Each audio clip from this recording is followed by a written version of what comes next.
Todo empezó hace ya varios años, en una época en que las lluvias en la montaña parecían no tener fin. Recibí la llamada una tarde mientras trabajaba en el pueblo. Mi abuelo Eusebio había fallecido solo en su casa, en lo más alto de la sierra. Era un hombre de casi 90 años, de pocas palabras, de esos que hablan más con los hechos que con la lengua. Desde que mi abuela murió, hacía más de 15 años, decidió quedarse allá arriba, lejos del ruido, de las prisas y de las habladurías. Decía que la tierra y los árboles le daban más paz que cualquier compañía. Cuando llegó la noticia, nadie de la familia quiso ocuparse de sus cosas. Mis tíos alegaban que el camino estaba en mal estado, que subir era peligroso con las lluvias y que la casa ya no valía nada. Pero yo no pude consentirlo. Aquel lugar guardaba mis recuerdos de infancia, los veranos que pasaba allí, las caminatas por el bosque, las historias que él me contaba junto al fuego. Así que me ofrecí voluntario. Salí del pueblo a media tarde. El cielo estaba cubierto de nubes grises y pesadas, y el aire ya olía a lluvia. El camino subía en curvas cerradas entre árboles altos que formaban un techo natural sobre la carretera. Cuanto más ascendía, más denso se volvía el bosque y más profundo el silencio. Dejé atrás los ruidos del pueblo, luego los del llano, y solo quedaron mis pasos y el viento entre las ramas. Parecía que la montaña entera contenía la respiración. Cuando llegué, el sol ya se había ocultado tras las cumbres, dejando una luz grisácea y tenue. La casa estaba allí, construida con maderas gruesas y adobe, con techo de tejas oscuras que habían resistido más de 60 años de tormentas. La rodeaba un huerto invadido por la maleza, y al fondo, el bosque parecía acercarse un poco más cada año. Me acerqué a la puerta principal. La llave seguía escondida bajo la misma piedra grande y plana que mi abuelo me había enseñado de niño. Al introducirla en la cerradura, esta crujió con un sonido profundo, como si la casa protestara por haber permanecido tanto tiempo cerrada. La puerta se abrió despacio, con un gemido prolongado que recorrió el interior. Entré y el olor me recibió de inmediato. Madera vieja, humedad impregnada en las paredes, cera de velas y, por debajo de todo, un leve aroma a tierra mojada, raíces profundas y hojas que se descomponen en la sombra. Encendí la lámpara de aceite que encontré sobre la mesa. La luz amarillenta iluminó poco a poco la sala, las sillas de madera desgastada, la estufa negra por el humo, los cuadros antiguos con retratos de quienes ya no estaban, y en una esquina, el reloj de pared alto, de madera oscura, con las agujas completamente quietas. Marcaba las 3:17 de la madrugada. Según me contaron, se había detenido exactamente a la hora en que mi abuelo dejó de respirar, como si el tiempo hubiera decidido detenerse con él. «Abuelo», dije en voz baja, «ya estoy aquí. Vamos a poner todo en orden con calma y respeto». Dejé mis cosas en un rincón y empecé a trabajar. No imaginaba que aquella noche cambiaría para siempre lo que yo creía saber sobre la muerte, el silencio y lo que habita en los rincones más oscuros de la montaña.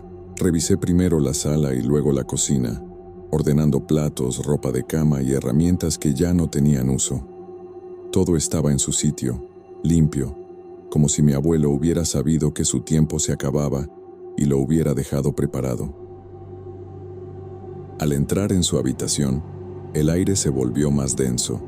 Allí estaba su cama con la manta de lana gruesa, la mesita de noche con una vela y un vaso de cerámica, y un armario de madera maciza que ocupaba casi toda una pared.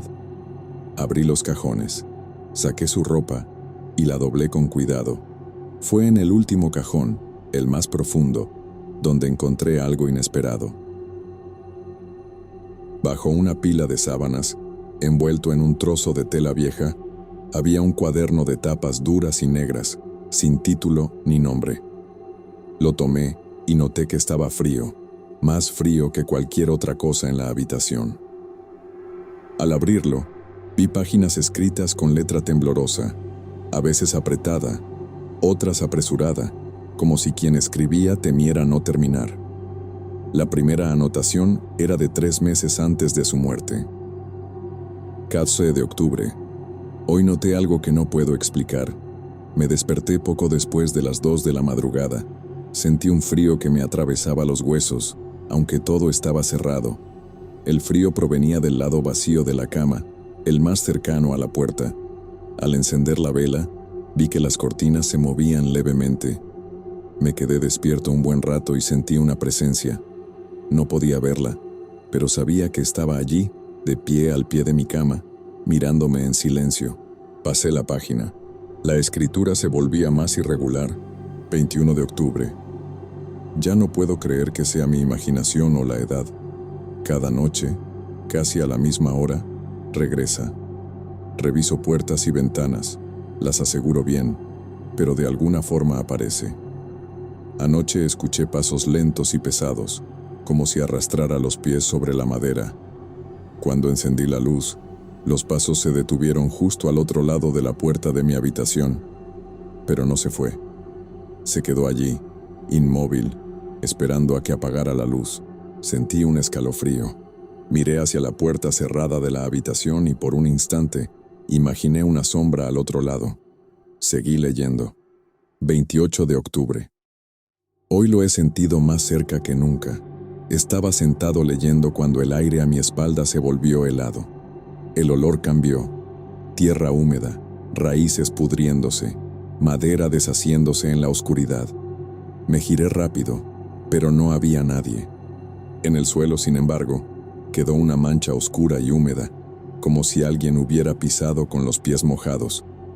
Se secó en pocos minutos, pero yo la vi. Cada noche se acerca más. Primero estaba en la puerta de la calle, luego en el pasillo. Ahora llega hasta la entrada de mi cuarto. ¿Qué quiere de mí? Cerré el cuaderno con cuidado. Por un momento quise pensar que mi abuelo había perdido la razón por la soledad, pero algo en sus palabras me decía que aquello era real.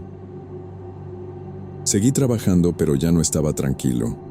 Cada crujido de una viga o el roce de una rama contra la pared me hacía girar bruscamente. La luz del día se apagaba y tuve que encender más lámparas. Poco después de las 8 de la noche, el calor de la habitación desapareció de golpe.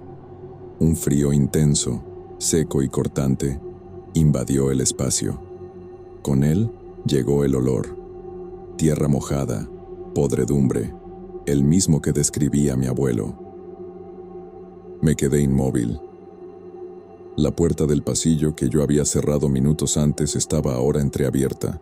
¿Es el viento?, me pregunté en voz alta, pero fuera no soplaba nada. Las hojas de los árboles estaban quietas. Entonces lo escuché. Clac, clac, clac.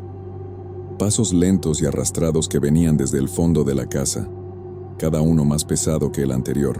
Quise gritar, pero la voz se me atascó. Quise correr, pero mis piernas no respondían.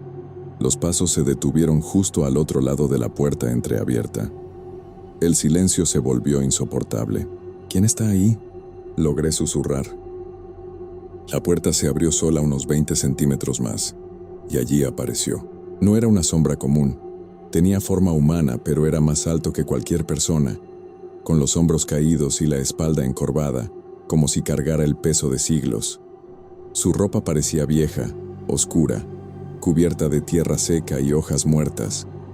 Su cabeza era demasiado grande, y donde deberían estar los ojos, la nariz y la boca, solo había una mancha negra, sin rasgos. Se quedó inmóvil mirándome. Aunque no tenía ojos, sentí que me veía por completo, que conocía todos mis secretos. La verdad que deja sin aliento. De pronto una voz salió de aquella figura. No era humana. Sonaba como piedras mojadas chocando en el fondo de un pozo, mezclada con viento en cuevas profundas. Dijo solo una frase. Tu abuelo ya no está. Ahora te toca a ti. Cerré los ojos con fuerza, esperando que se lanzara sobre mí. Pasaron segundos eternos. Cuando los abrí, la figura había desaparecido. El frío se desvaneció, el olor se disipó y el calor regresó. Entonces escuché el tic-tac de un reloj, el viejo reloj de pared que había estado parado durante meses, Movía ahora sus agujas. Se detuvieron de nuevo marcando las 3:17 de la madrugada. Tomé el cuaderno y leí las últimas anotaciones. 5 de enero. Ya no puedo dormir. Cada noche viene y se acerca más. No tiene rostro, no tiene nombre. Es algo más antiguo que vive en esta tierra, en esta montaña. Esta casa es suya, y todos los que entran terminan siendo suyos. 10 de enero. Ya no puedo huir. Estoy viejo y cansado. Sé que pronto vendrá a llevarme. Dejo esto escrito para que quien venga después entienda lo que le espera. Cuando uno se va, este ser busca a otro que ocupe su lugar. No se marcha, solo espera. Mis manos temblaban. Mi abuelo lo sabía todo. Sabía que al morir la presencia buscaría a alguien nuevo, y yo había llegado justo en ese momento. Recogí mis cosas a toda prisa. No terminé de ordenar nada. Salí corriendo, cerré la puerta con manos temblorosas y bajé la montaña a toda velocidad.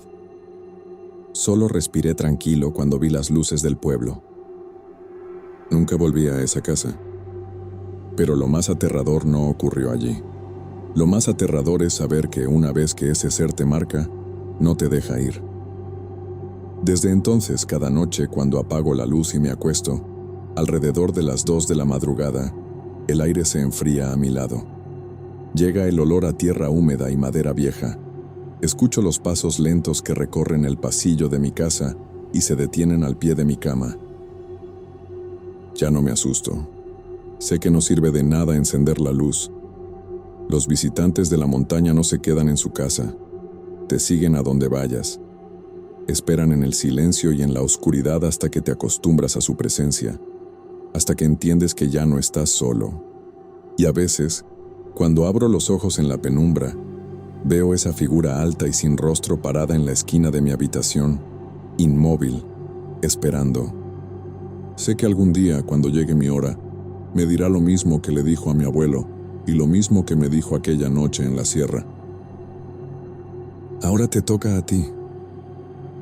Y entonces sabré que ya no hay vuelta atrás.